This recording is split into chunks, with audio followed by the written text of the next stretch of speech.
Döröjçülük, dynysız gözlem, gözellige teşnelik, kämillige ymtylyş. Hiç kimin üns vermeýän zadyndan ilham almak, her pursatyň gadyryny bilmek.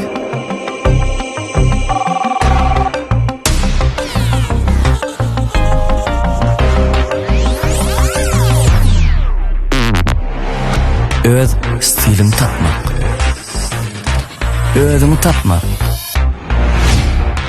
we özüňe ygyrarly bolmak.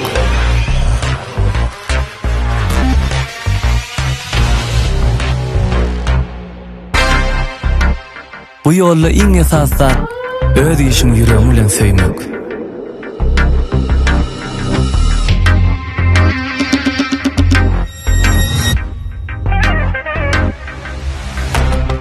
Dinleyijiň bilen ýürekdeş bolmak, onuň şadlygyny paýlaşmak, anamny ödemek.